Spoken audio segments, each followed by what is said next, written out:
Hey, hello everybody, welcome back to English Champion. I've got something a bit different for you today. We're going to get into some literature, but it's not just literature. We're going to integrate literature with some scientific thinking, something that doesn't always happen.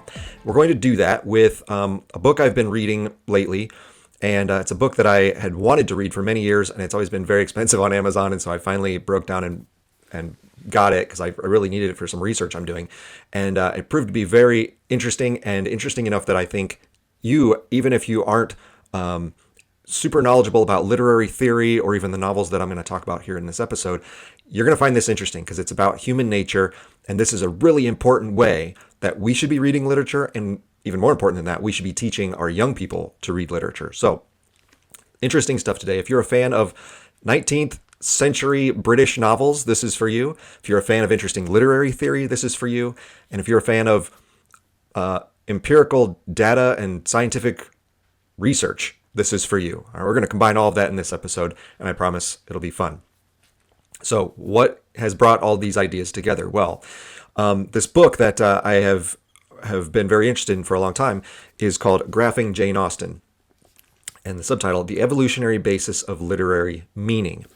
So I've been trying to read a lot of these authors who have taken a different turn in literary analysis, who have started going toward a scientific route. And these critics, these theorists, are using evolution as the foundation for how they understand characters in stories and even how authors come up with these famous novels they've written. Now, do not be scared by the word evolution. If that word is not comfortable for you, that is totally fine, because even when I've taught this in the college classroom, I don't use the word evolution. I use the word biology. I call it biological literary theory instead of evolutionary literary theory. So when you look into this on your own, you might see it just simply called evolutionary literary theory. I don't think it needs to be called that. I think it can be called biological literary theory, and there's no difference, because all we're looking at in this perspective of literary theory is how human nature from a biological perspective, and then how it becomes a psychological perspective, how we think about the world. All of that's rooted in our biology. All of it's rooted in survival and reproduction. And then from that expands to how we form groups, how we fight sometimes with other groups, how we view hierarchies and status, how we raise our young, how we care for other people and build communities. Like, all of the things that we do in our social lives stem from how we view the world in our psychological lives, but all of that comes from how we exist in the first place in our biological lives. So that is just the perspective that these critics are taking, and that's what I want to share a little bit about with you here today regarding some British novels from the 19th century and a couple examples from Jane Austen herself. So this idea of evolutionary literary theory, or as I call it, biological literary theory, has a lot of interesting texts available that you can find. I have been gathering quite a few over the years for my research. I'll just show a couple to you. A few that are more for average readers, more for, not literary scholars, like these are things anyone can read, are The Storytelling Animal by Jonathan Gottschall. He's an author on several of these. His stuff is quite good. On the Origin of Stories by Brian Boyd. This is a very big book, but it's not a hard read. But he's obviously borrowing from Darwin here, this title. The subtitle, Evolution, Cognition, and Fiction. Again, it's big. It seems daunting, but anybody can read that. And one that's definitely a popular book, is a popular trade book, is called Madame Bovary's Ovaries, which is a very funny title. But it doesn't just look at the book Madame Bovary. It talks about all sorts of popular literature over the years. And again, this is called a Darwinian look at literature, but it should very easily be called a biological look at literature. All right, so those are a few examples of books that are about this idea of integrating biology with literary theory, but that are easy enough to read for the common reader. A few that are a little more challenging and are geared more towards scholars like myself are, again, by Jonathan Gottschall, Literature, Science, and a New Humanities. This one isn't just about some evolutionary ideas. This is about all scientific thinking integrated with humanities, which is really good. Lots of data in there. The Literary Animal, Evolution and the Nature of Narrative, also by Gottschall, as well as David Sloan Wilson. E.O. Wilson, also a very important author in this field. And one of the leading authors of this form of literary theory is Joseph Carroll. His book Reading Human Nature, Literary Darwinism in Theory and Practice, and also Evolution and Literary Theory. Very big book. Again, more for scholars and theorists who are used to this kind of stuff, but feel free to investigate if you'd like. Lots of very interesting stuff tying the biological world to the world of creativity and authorship, and kind of trying to marry this objective idea of science with the subjective idea of art. And that's a really important task, because that battle has been going on for many, many decades, that these two things should be separate. You can't treat art one way. You can't treat art and science the same way. We look at them completely differently. And these critics have come along and said, no, I think there's some things in common here. And the way they approach it is quite interesting from a historical and, again, Darwinian standpoint. But also, you can do things statistically and actually gather data in how people respond to these books. And that can inform us from a biological perspective as well. And that's what graphing Jane Austen does, which is so interesting. So I'm going to share some of the graphs and the empirical data they've collected to make some of these points. But before we do that, the basis of this study, again, is to try to integrate the worlds of science and the arts. That there is something about us as human beings that is objective, that we as individual human beings and we as human cultures all do. We have these things in common, and those are connected to the things we create, in this case, literature. So things that we've always thought were very subjective, like, we decide if that book or that piece of art is pretty or if it's got an important message, and it's all subjective. You decide what you think of it. It's all interpretive. And these guys come along and go, no, I think some of these pieces of art, again, specifically literature here, they work because they actually connect to something deeply rooted in human beings and specifically in our biology. So that's kind of the basis for the study. And here's how they did it. Well, these authors created an online questionnaire with, I think it's 2,000 characters from 200 canonical British novels. Okay, so these are the most famous books, the most famous characters. Even if you're not a literary scholar, you've probably heard of these people, and in fact, maybe you've read them at some point in your life. So these are common books. These aren't obscure references that only a select people would have read. These are things everyone would have heard of.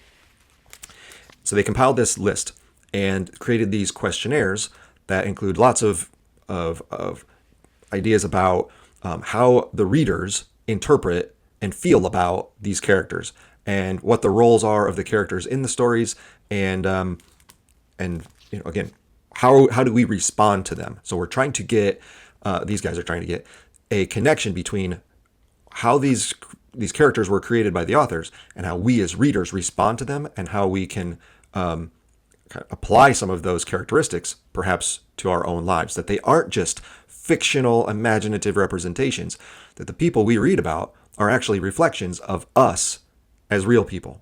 And the things they go through, though not always exactly what we regular people go through, they are intended to be somewhat similar. We fall in love. We have arguments with people.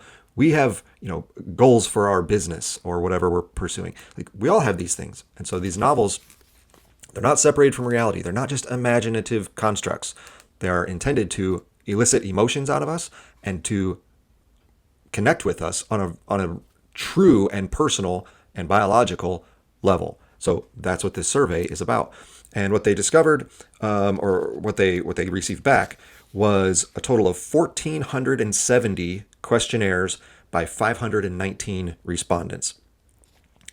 So, we might say, well, 500 responses, that's not a lot. But, when we do polling, 500 can be a pretty good sample size. So, is it perfect? Is it tens of thousands? No, but 500 is what they got. And again, they received 1,470 in total. So obviously, many of those people did multiple questionnaires, because you can answer questions about all these characters in all these books if you want.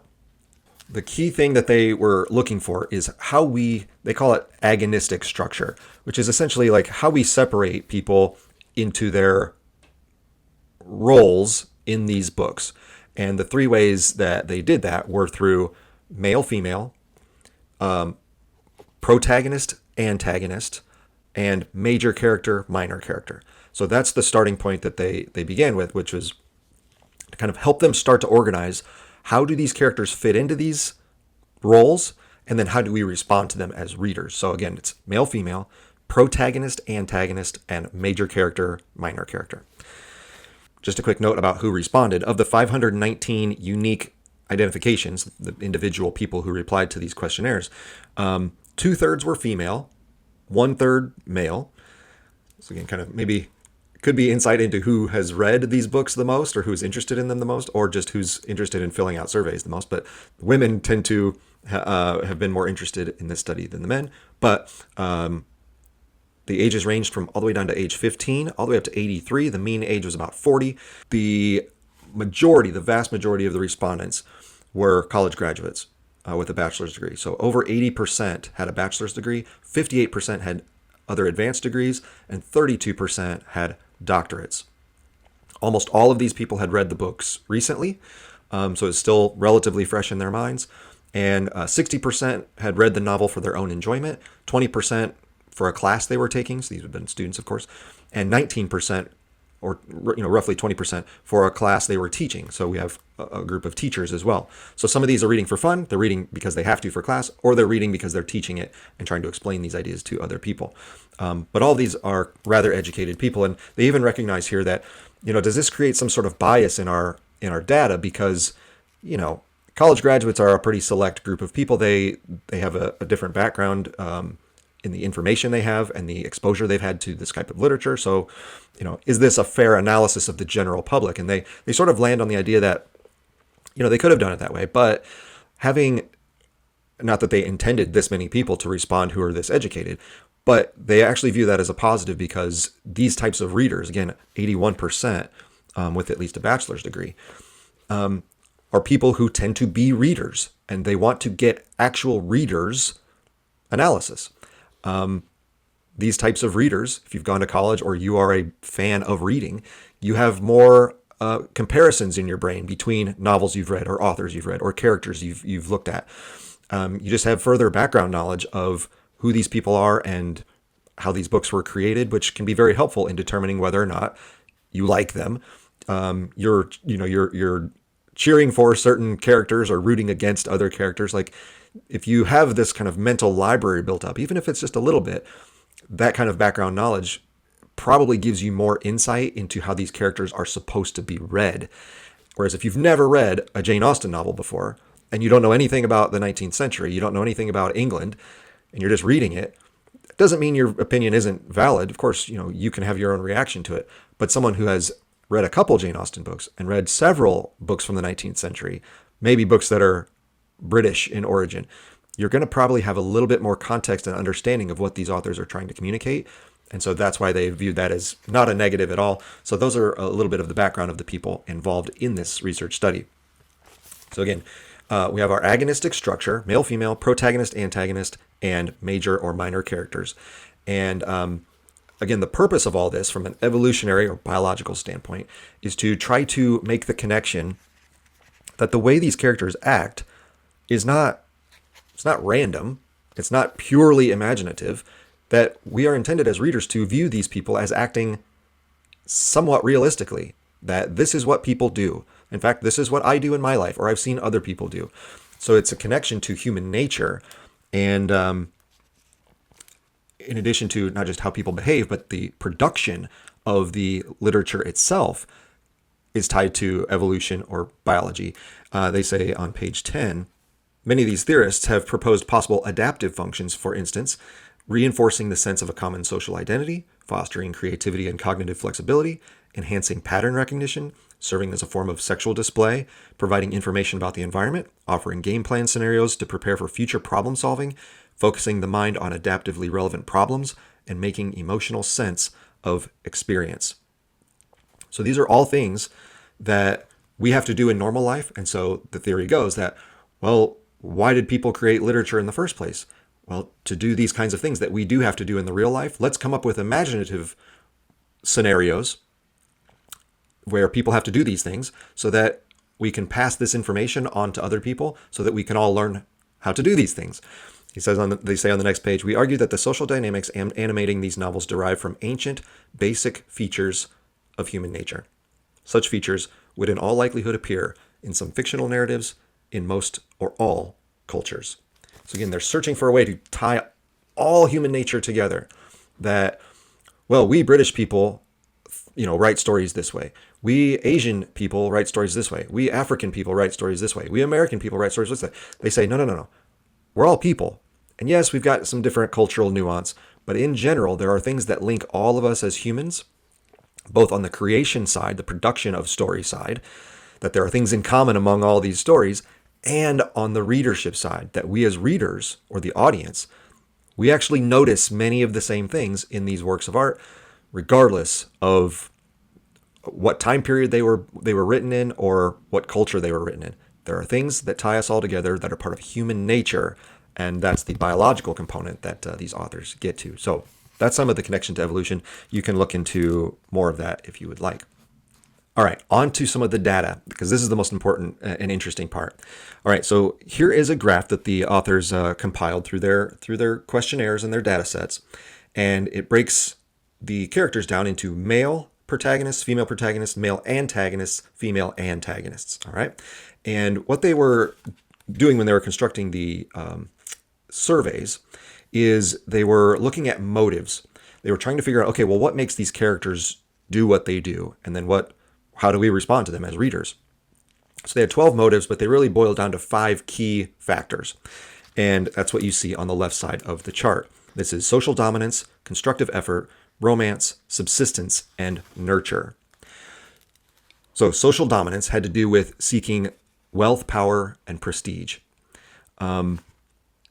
Constructive effort is mostly defined by 2 key cultural motives: seeking education or culture, and creating, discovering, or building something, but also by loading factors from pro-social or affiliative motives, which is making friends and alliances and helping people in your community. So constructive effort is you're trying to strengthen your little culture, either by learning more about it, by appreciating education and artistic things, making something, being a creator yourself, or by caring for the people around you. You're trying to build up your whole community. So it's sort of a combination of social and intellectual, reinforcement of the community. Romance is, of course, the mating motive, and specifically in long-term mating is what most of these novels were aiming at. Subsistence combines survival and performing routine tasks to gain a livelihood. So this is people's jobs and work. And lastly, nurture is most defined by, obviously, you're nurturing your own offspring, but also caring for other family members or other people in your community. So it's being generous and kind and caring to the people around you. So these are the 5 qualities that they decided on and that people answered questions about. And as you can see from the graph, we can tell very easily how there are differences between the protagonists and the antagonists. Notice the biggest one is in the dominance category. Male protagonists, and definitely female protagonists, are not interested in wealth, status, or power. In contrast, the antagonists, the villains of the story, their primary function in the story is pursuit of wealth, status, and power. So, important insight. The difference between the good guys, the people that we care about and that we root for, and the difference between the villains of the story, it's a stark difference on that one key metric. People that we like are generous and compassionate, and they don't care about gaining power over other people and constantly building their wealth. They don't care about that. We as readers view them as the good guys. The villains, we go, oh, they're just obsessed with gaining wealth, status, and power. They're the bad guys. The constructive effort, as you can see again, the protagonists, both male and female, score, on the positive side, whereas the antagonists, both male and female, score on the negative side. These are people who are not concerned with either cultural things or education things, or in building bonds within their communities. The romance side, interestingly, the male protagonists, romance wasn't necessarily always part of their main story. Like, there's not a lot of stories where men are just looking to marry someone. Often in these stories, men are trying to do other things, whereas the female protagonists, that happens a lot more commonly, and so that's why it's higher for the female protagonists. But as you can see, the male antagonists and female antagonists, not interested in real long-term romance. Subsistence, again, this is kind of your working life. Male protagonists higher because often in these stories their job or how they earn a living is part of the story.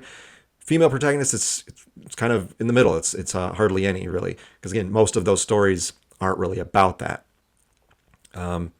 Same thing kind of goes for the antagonists. Some of the males have a little bit of subsistence measurement. Many of the females do not on the antagonistic side. And for nurturing, the male protagonists aren't always the most nurturing. Again, this is the 19th century, so the descriptions of them in the novels aren't necessarily about taking care of children, whereas it is high for the female protagonists. And as you see on the antagonistic side, neither of them care at all about nurturing. So especially the male antagonists, but even the female antagonists. So if we were to say, well, it's natural for women to be more nurturing. It's like, well, not when they're the villain of the story. They're not. So this is really an important graph because the thing that stood out to me when I read it, and I've been going back over this data many times through the book and taking notes, is I find it just so ironic that this graph is how we view modern education. What do we, especially at the college level, what are we doing primarily at the college level? What are we teaching them? How to achieve wealth, status, and power. We might say, no, it's to teach them the job skills. That's the subsistence part. But really, no. You could get subsistence. You could learn your job skills anywhere now. You don't have to go to college to learn how to do a certain job. You can learn that on the job with a mentor. You can learn about it online. You can learn your subsistence anywhere. So why are people going to college? It's not for job training. It's to earn wealth, status, and power. So this is the most important thing that happens with the villains of the stories, and yet that's exactly what we're training our young people to do when they go into higher education. In fact, what should we be doing? What would be the better thing to be training people about if we want to create heroes, the protagonists of our stories? Well, we teach them about the constructive effort column, about how to engage in a life of the mind, how to appreciate beauty and art and culture, how to get along with people in your community, how to be caring and generous and nurturing. Yeah, that's what we would actually be teaching in college. But what do we teach instead? Wealth, status, power. So who are we churning out? We're actually churning out people who are aiming at an antagonistic role in the culture. We are creating a villainous mindset, the opposite of what these authors and what we as readers actually want. When we read these stories, because the data is showing it, here's what we actually like. Here's who we're rooting for. You know who we're rooting against? The people obsessed with wealth, status, and power. And yet, what do almost all colleges advertise for? We'll make you wealthier, we'll give you higher status, and that'll make you more powerful. Like, yeah, this is what education's doing. When we're not teaching kids properly about the things that we humans in our nature actually value, because the stories are representations of what we value. Yeah, you're pursuing the wrong things. You're becoming villainous. It's not good. So that's one of the most interesting graphs in the whole book. Another one that's very interesting is a couple pages later, because they also surveyed the people based on the big 5 personality traits. So how would you categorize these characters according to these personality traits? And again, they broke it up into male and female protagonists and male and female antagonists. So here's that graph. As you'll see, there's a stark difference between the protagonist side and the antagonist side. The biggest difference is in the first two, extroversion. This is something that I find so interesting because our culture today is all about, getting yourself out there, promoting yourself, being loud, being assertive, going after what you want. Be clear on who you are and what you want. It's like, yeah, you know who does that in all the books of history? The antagonists. Extroversion is a bad quality in these 19th century novels. Introversion, being quiet, being reserved, being thoughtful and smart on when and how you speak, that's what the heroes do.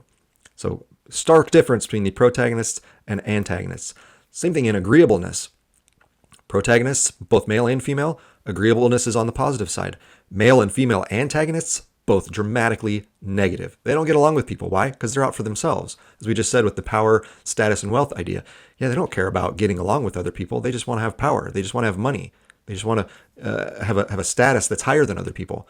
I don't want to form anything with my community. I don't care about you people. I care about me. So here's the stark difference in who we view as the heroes of our stories versus the villains of the stories. Conscientiousness, again, protagonists, both male and female on the positive side. Male antagonists, very low. Often in those stories, they're so overtly villainous, they're kind of out to destroy things. So that's what makes them kind of so low in conscientiousness. The female antagonists might be still caring a little bit about doing things with appearance of being kind of moral, responsible people, but it's sort of just about average.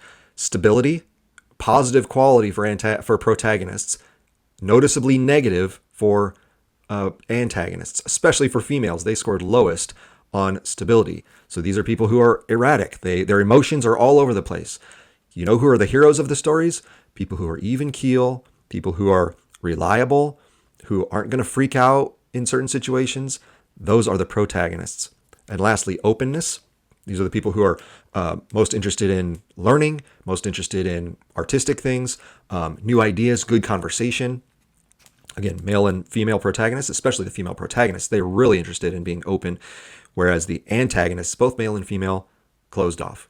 So again, here's something that relates to our current culture, okay? The previous graph I related to kind of how we implement education now. It's all about go get what you can get, make more money, get more power, okay? What does this one show us? Well, it sort of follows a little bit with that education mindset, but when I saw this, I thought, oh, this is, not to use too vulgar of a word here, but this is the word that's in the culture, so I'm just going to use it. This sort of exemplifies the boss bitch mentality that the culture is sort of putting forth to females, like, you got to think about you. You got to go after what you want. Don't try and make friends. If you want to be successful, you got to step on some toes. If you want to make it, you got to overcome all these things and be assertive and dominant. That's what a boss does. It's like, okay, well, that's what the female antagonist looks like. Because what does boss bitch look like? Well, you're extroverted. You're out there saying, here's what I want. You're being loud. You're being aggressive. Agreeableness? Nope. Negative scoring. So you're not trying to get along with people. You're not trying to form bonds in your community. You're not trying to be caring and nurturing with those around you. Stability, super low. Like, you're all over the place. Okay, you're running on your own emotions, and those can vary wildly. If things are going well, you're positive. If things are going badly, here's where I need to get bitchy, and I need to lay down some rules, and I need to tell people what to do because I'm the boss. Like, yeah, that's what the villains do. And so it's like, again, the male antagonists do as well, but we've kind of all known that. Like, yeah, that's a jerk of a boss. But somehow for females today, we think that's positive. And this graph reminds us, no, those are the qualities of an antagonist. If you want to be the villain of your story, ladies, all the literature of history has shown us that's what happens. That's how we view you. So when we constantly hear people saying, women saying, I intimidate people because I'm a strong, independent woman. It's like, no, you don't intimidate people. You annoy them because this is the data here, the graph. That's how you're acting. You're too loud, you're too aggressive, and you don't get along with people. You're rude and mean and manipulative and not agreeable. So it's not that people are intimidated by you and they're so in awe of what kind of a boss you are. No. They're annoyed by you. They're frustrated by you. They think you're the villain of this life story. So don't be like that. So the positive people in all these books, generally speaking on how they were surveyed by the readers, like we see a common theme. The people that we like are generous. They're caring about people around them. They care about culture. They care about beautiful things. They care about education. They care about family. They are doing things productively. They're not dragging other people down and being rude for no reason.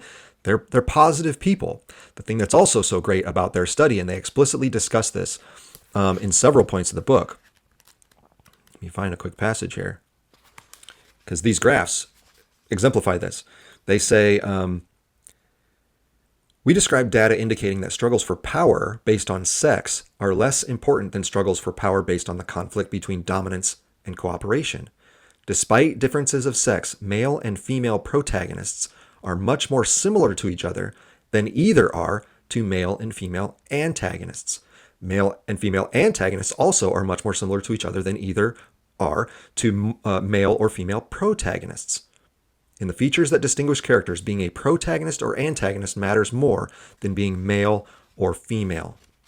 So that's really important. In these stories, as you can see by the graphs, the males and females have similar qualities. We don't see the dramatic difference between, well, men act this way and women act this way. So therefore, this is what makes people like male characters, this is what people like, this is why people like female characters. No.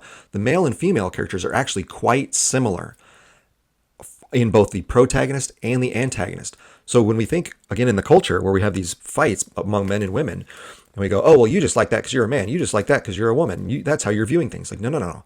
The male and females actually have a lot in common based on how they act, what their personalities are like, what their goals are like. That's what we should be connecting over, is what do we have in common here? And how can we use that to work together? And it also goes not only within the stories, but also with the readers.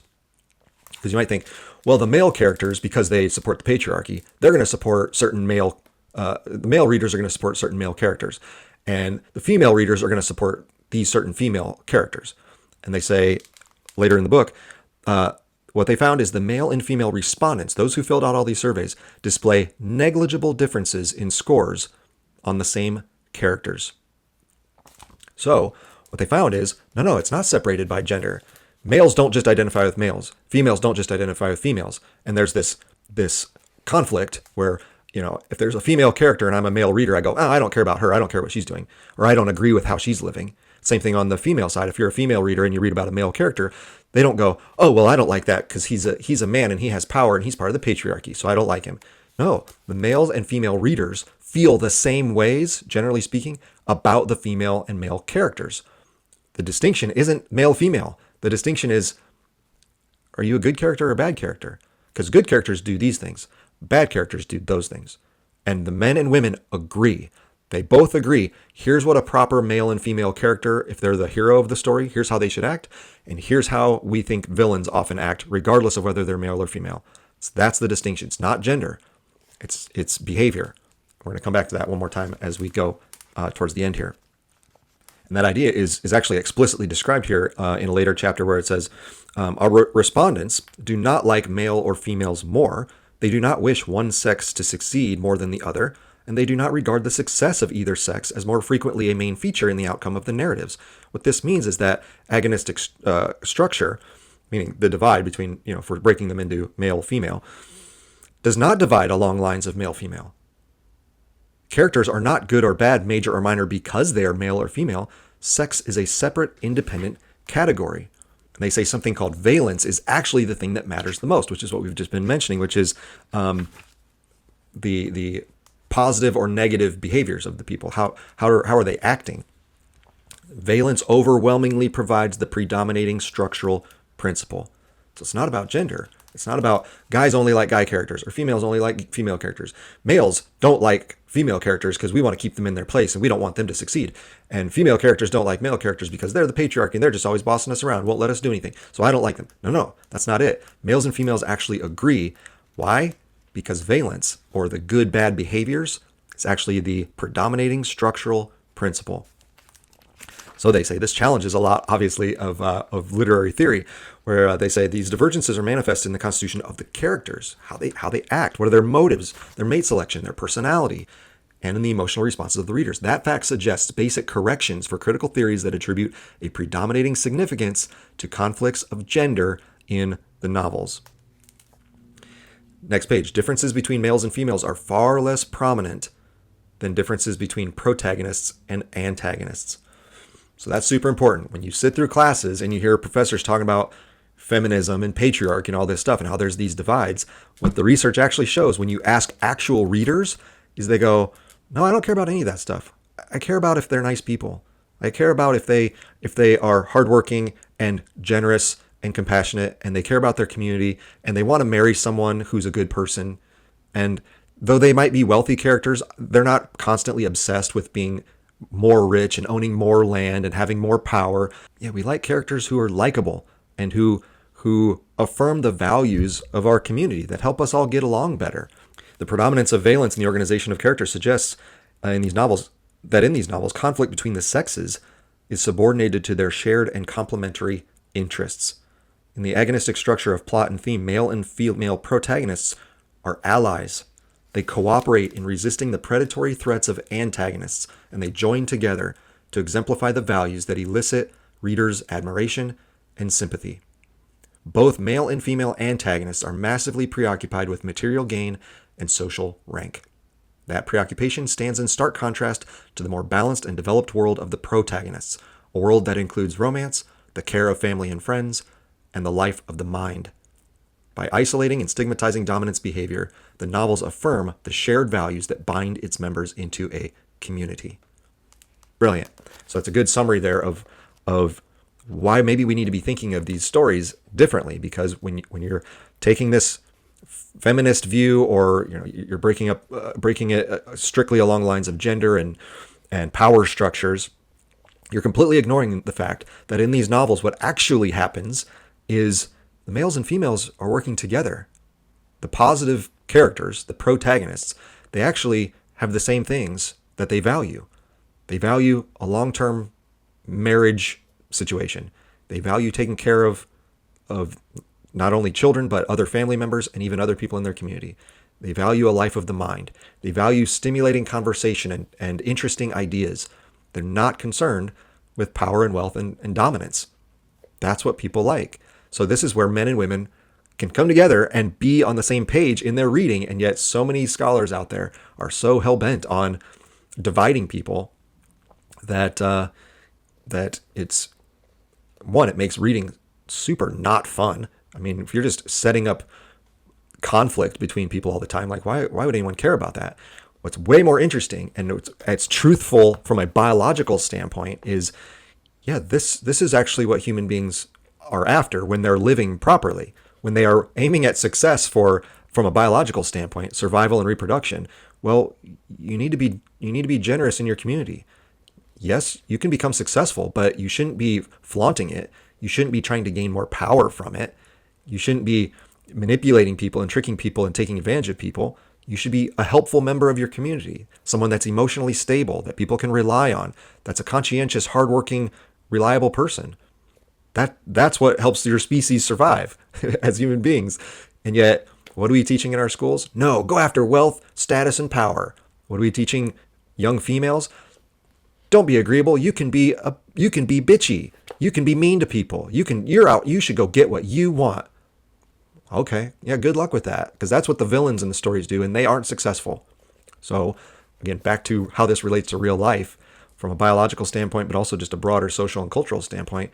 There's a lot these novels can teach us, and yet we've stopped reading them. And when we do read them in high school, college, and graduate school, we focus on the wrong things.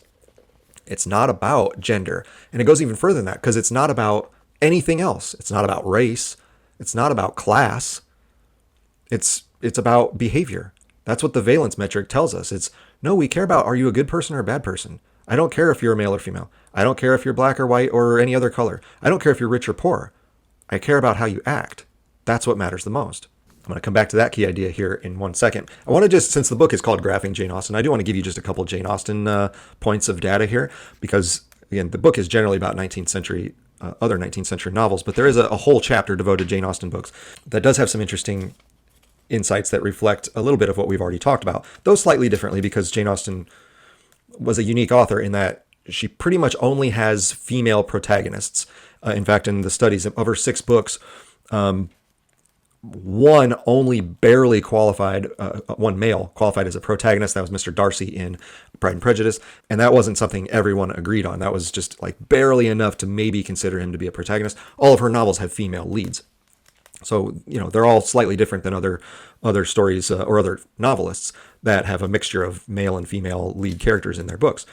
But this is a really interesting one because it breaks down these characters based on extroversion and introversion. So let's look really quickly at Jane Austen's female protagonists who are extroverts. All right, these are the characters that the people who filled out the surveys considered to be extroverts. And we see that Marianne over on the right is the highest from Sense and Sensibility. She's constantly talking and getting involved in people's lives. Same thing with Emma. Catherine's a little bit lower, but Elizabeth is also pretty extroverted. We also see their other personality traits. So as you can see on the left, Elizabeth is generally considered, I think in the book even describes how many of the respondents viewed Elizabeth as their ultimate favorite character of all Jane Austen characters. And as you can see, it's because she has all of the traits. Well, she's outgoing, even though overall we talked about how extroversion is often viewed as a negative for for most characters if they're the protagonists. She is more outgoing. She kind of states her mind in a variety of places, but she's also agreeable. She's also conscientious. She's also stable, and she's also open. So she has all the positive qualities that you want. And so we kind of accept her extroversion as being also a positive quality. Emma, though, as you can see, is very extroverted because she's the one always meddling in people's lives and trying to set people up. And she kind of causes a lot of the problems in the book. And so her extroversion is, in her case, a problem. And it actually, she's described in the book here as I think the least likable of all of Jane Austen's protagonists, which is interesting. Not very conscientious, sort of average on agreeableness. Marianne on the right is the least conscientious, the least stable, most open. She's all over the place. She wants to experience everything. She thinks everything's amazing. She's an emotional roller coaster, and so that's why she's over on the right side there. So you can see the differences in when combining the characters who are a little more extroverted. They're more talkative in their stories. They kind of take charge of the plot a little bit more. There are differences among these characters. However, when you look at the protagonists who are introverted, we see some different qualities as well. So all of these ladies are much more quiet and reserved. They are the figures of the novels who aren't out there meddling in other people's businesses. They are they keep to themselves. They only speak when they think it's important to speak. So these are much quieter characters. But as you can see, because they're all protagonists, for the most part, they also have a lot of other positive qualities. My overall favorite character in all of Jane Austen is Eleanor Dashwood. So she's on the left there. Very high agreeableness, very high conscientiousness, very high stability. She's considered to be sort of average in openness because she's standing in contrast to Marianne, who's open to everything. And so she's the sense part of the sensibility story. But also she's the most mature character. She, again, is smart and controlled and emotionally stable, doesn't freak out about stuff. And she's constantly helping other characters. And so she's my favorite. She's just a great female character. And my wife is very much like her. That's why I married her. So my wife's a little, not quite as reserved probably as Eleanor, but that's why I like Eleanor so much. She reminds me of my wife. Anne is very similar. Anne is considered kind of the most sympathetic character from Persuasion.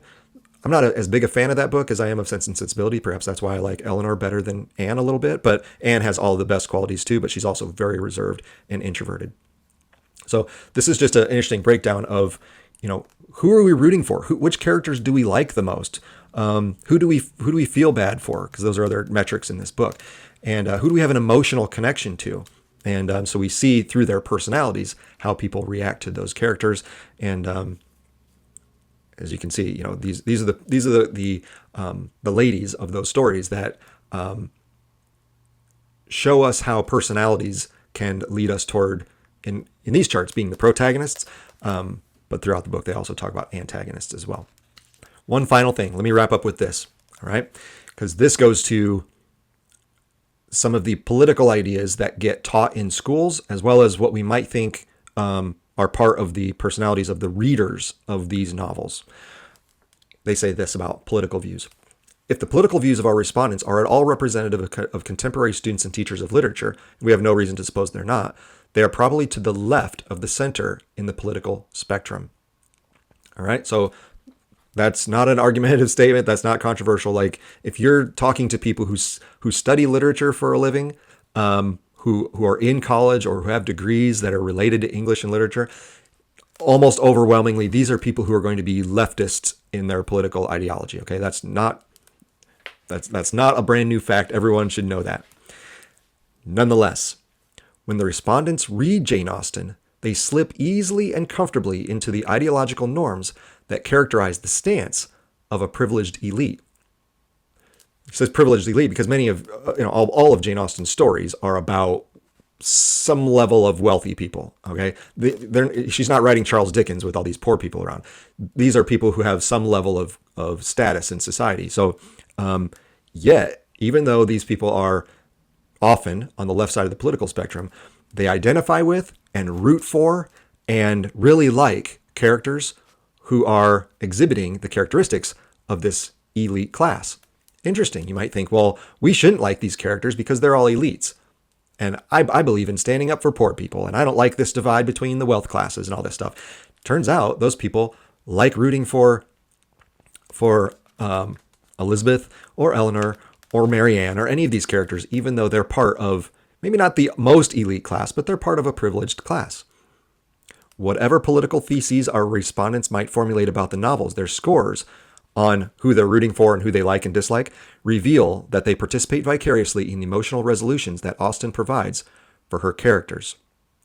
So this is a key idea that Rob Henderson has talked about at length, which is the luxury beliefs ideas, where we have people who say they actually support beliefs for, that would align with their political ideology. But in reality, for them personally, when they actually do these things themselves, they actually believe in something that aligns with much more traditional, much more conservative, perhaps privileged elite behavior. And this is an example of that. So for example, Henderson has talked about how, there might be many celebrities or wealthy people or people on, who are influencers or whoever has a platform. And they'll say, no, you don't need to be married. You should, you can sleep around with whoever you want. You can have kids out of wedlock. You do what you want to do. You need to express yourself and feel empowered by your sexual identity and your body and all these things. It's like, okay, you can have that opinion. That's fine. But what often happens is those very same people, they were raised in traditional households. They've become successful based on traditional norms. They themselves often get married and have children and provide stable families and live in nice communities. Like they uphold the same standards. They were just ripping and claiming that they were defenders of people to express themselves sexually and do all these things. Like, yeah, but you actually live a pretty traditional lifestyle. So why are you saying this? Well, it's because you can hold a belief that makes you earn some status that will make people like you. But when it comes down to it, no, you kind of believe in the traditions of the past that have gotten you here. Things that should be stable, things that are consistent and most beneficial to pass on your genes to your children and create for them a good life and all those things. So people's political beliefs suddenly get twisted around a little bit because, oh, you actually like these privileged elite characters that Jane Austen writes about. How interesting. Here's the key, though, and this is what I want to wrap up on. Austen defines class primarily through manners, a word that denotes a personal style distinguished by intelligence, poise, cultivation, and a courteous regard for the feelings of others. In Austen's world, possessing gentle manners depends heavily on birth and wealth, but Austen discriminates sharply between two possible attitudes towards birth and wealth. Her antagonists typically regard birth and wealth as necessary, sufficient, and exclusive criteria for status as gentlefolk. Her protagonists and their consorts, on the other hand, regard manners as the decisive criterion. So that echoes what I just said a few minutes ago, which is, why do we like these characters? At least on the surveys, this is what they wrote down. This is what they said they liked about these characters. Well, it's that they weren't beholden to wealth and status, that people can choose to have good manners, to behave properly, to have good morals, regardless of whether they are born in a privileged household. So while the villains say, well, if you're part of this family, if you're part of this aristocratic class or whatever, then you're automatically a good person. And those people tend to be the villains of the stories, because Austen says, no. Yes, the characters I described tend to be kind of upper class people, and they are relatively privileged. But even among those privileged people, we cannot like you if you don't act properly. And even if you're not necessarily part of that class, even if you're someone from a lower class, if you act properly, you'll become a protagonist of the story. We will like you. We will root for you. We will want you to succeed in the story. So that's the distinction. And that's what's so valuable for us here, is instead of saying, well, from a Marxist standpoint where class defines everything, or from a feminist standpoint where gender defines everything, like, no, actually it doesn't. Jane Austen's a great example that, no, how you act is what defines everything. Are you a good person? No one cares if you're rich or poor or one color or another or male or female. If you act badly, if you're obsessed with wealth, status, and power, You are a villain. I don't care what class you're part of. You're the bad guy of this story.